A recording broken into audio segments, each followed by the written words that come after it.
जगह पोस्टर, जब से मेरा आज गुजरात आने का तय हुआ, इन लोगों ने गुजरात के शहरों में जगह जगह पोस्टर, होर्डिंग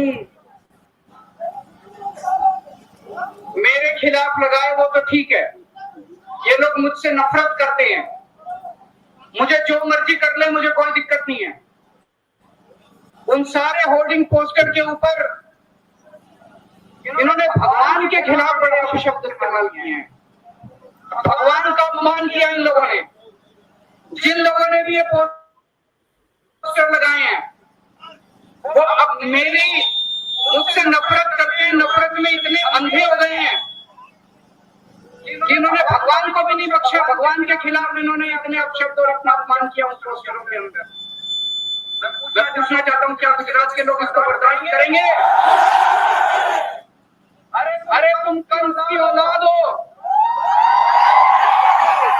तुम कंस की औलाद हो जो इस तरह से भगवान का अपमान करते हो।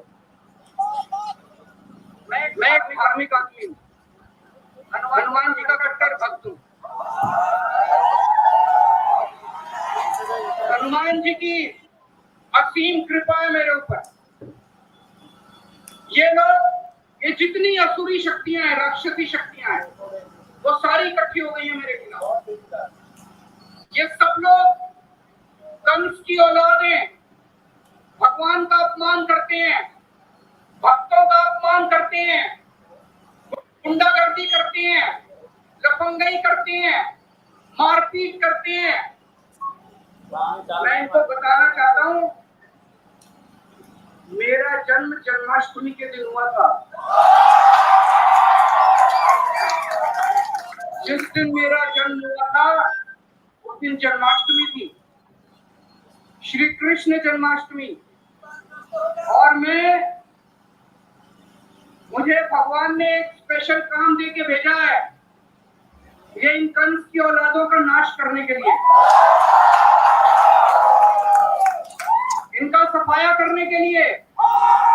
ये जितने कंस की औलाद है, जितने भ्रष्टाचारी हैं, जितने गुंडे हैं, जनता को इनसे मुक्ति दिलाने के लिए हम सारे मिलके भगवान के इस काम को पूरा करेंगे। भगवान हमारे साथ है, लोग हमारे साथ हैं, जनता बदलाव चाहती है, उसकी वजह से ये पूरी तरह से बौखलाए हुए हैं। मैं इनको कहना चाहता हूँ, आप केजरीवाल से नफरत कर लो, लेकिन भगवान के खिलाफ अगर इस तरह के अपशब्द लिखोगे तो जनता बर्दाश्त करने वाली नहीं है। जय श्री राम, जय श्री राम, जय श्री कृष्ण, जय श्री कृष्ण। हाँ, तो मैम आपने भाषण भी सुना, ये जो सॉरी आज टेक्निकल सपोर्ट नहीं है इसलिए इस रूप में सुना जी। हाँ, थोड़ा वो जी थोड़ा इम्प्रूव्ड होता नहीं तो जी बिल्कुल है। हाँ, अपनी बात कहें फिर मैम, अब आपने सुन लिया है और उनकी राजनीति की दिशा दशा जो है वो स्पष्ट दिख रही है, और गुजरात में उनका एजेंडा क्या होगा। जो विकास की बात करते थे, जो अस्पताल, जो स्कूल की बात कर रहे थे, अब वो पोस्टर पे मतलब क्या है, देखिए अभी थोड़े दिनों पहले दिल्ली में मैं एक बूढ़ी औरत जो है उनका वीडियो देख रही थी। वो अंग्रेजी में बात करती थी फराटेदार, इसलिए कोई यूट्यूबर ने बनाया था। तो वो ये कह रही थी कि मतलब कभी बहुत अमीर थी, अब सड़कों पे रह रही थी, लेकिन बोलती थी मैं ईश्वर से बात करती हूँ, तो खूब ईश्वर को भला बुरा कह रही थी। तो यही कहा कि मैं क्यों नहीं कहूंगी ईश्वर को, उसने दुनिया ऐसी क्यों बनाई है, कुछ लोगों के पास खाने को है, कुछ लोगों के पास नहीं है। मैं उससे बात करती हूँ और मैं उसे कोसती भी हूँ, क्योंकि उसने इतनी खराब दुनिया बनाई है। हाँ, इतनी इसमें इनइक्वालिटी। तो मतलब ये एक नॉर्मल सोचिए, मुझे लगता है कि वैसे आप कह सकते हैं कि वो एक वृद्ध है और दिमाग से अनस्टेबल है, और इस तरह से करके कह सकते हैं, लेकिन कायदे से तो ज्यादा सेंसिबल बात उनकी ही थी। हाँ, ये बात सही है कि सेंसिबल बात उन्हीं की है। अगर भगवान में या किसी अल्लाह में यकीन हो तो ज़ाहिर है उसको ही ज़िम्मेदार बना माना जाएगा कि दुनिया में जो कुछ भी हो रहा है, वो उसी का बनाया हुआ प्लान है, तो ज़ाहिर है कि उस हिसाब से देखा जाए तो हर हर इंसान जो अल्लाह से ये कहता है कि तुमने ये बहुत गलत किया, ये ऐसा क्यों किया, वो ब्लास्फेमी में इंडल्ज कर रहा है। बिल्कुल। अ, जो संजीव ने बात कही, मैं उसको थोड़ा-सा आगे बढ़ाना चाहूँगी। मुझे ये लगता है कि सिर्फ़ इनका जो राजनीति है वही साफ़ नहीं हुई है। ऐसा भी नहीं है कि ये सोचे-विचारे बगैर काम कर रहे हैं। असल में बात ये है कि ये लोग सिर्फ़ और सिर्फ़ कैरियरिस्ट्स हैं।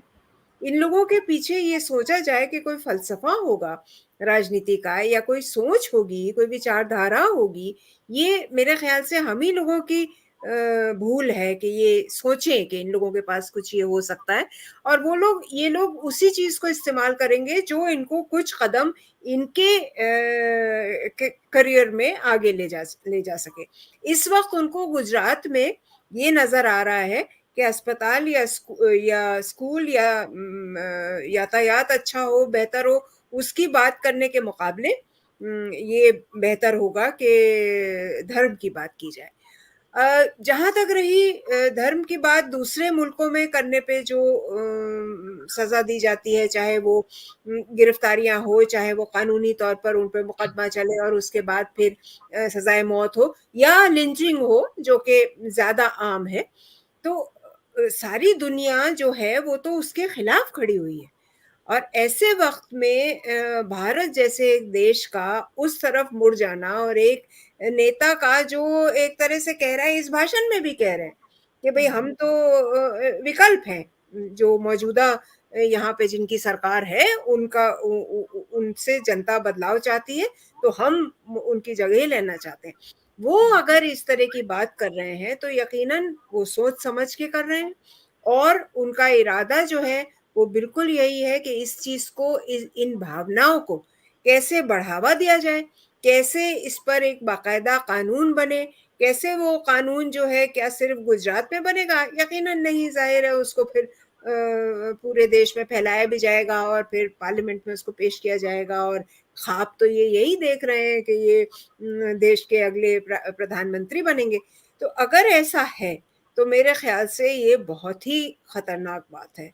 और एक डेमोक्रेटिक देश में इस तरह की बात खुलेआम होना, संजीव ने बिल्कुल ठीक कहा कि करते जो भी हों, कम से कम बीजेपी या आरएसएस या संघ परिवार पूरा ही, उन्होंने खुलेआम इस तरह की बात नहीं कही है कि हम कानून ले आएँगे और ईश निंदा को बर्दाश्त नहीं करेंगे और जनता बर्दाश्त नहीं करेगी। जनता बर्दाश्त नहीं करेगी का क्या मतलब है? मतलब आप लाठी, डंडा, चाकू जो भी हाथ में है वो मिले आपको, वो आप उठाइए और निकल बिल्कुल, पड़िए। लिंचिंग को बढ़ावा देना है। लिंचिंग करिए आप, तो उसका और उसके गिरोह तैयार होंगे, और उसमें फिर हम पाकिस्तान में ये चीज़ देख रहे हैं कि किस तरह से उस चीज़ को इस्तेमाल किया जाता है, पॉलिटिकली भी और सोशली भी। खानदानों में जिनमें अनबन होती है, उसमें एक पक्ष अपने आप को मजबूत करने के लिए दूसरे पक्ष पे ये आरोप लगाता है इस तरह आरोप का। लगाता है। हाँ, कि इन्होंने मोहम्मद के खिलाफ ये कहा, इन्होंने अल्लाह के खिलाफ ये कहा। अच्छा, ये जिस धर्म की बात कर रहे हैं कि भगवान के खिलाफ नहीं के बर्दाश्त नहीं करेंगे, तो इनसे सवाल ये पूछने की ज़रूरत है कि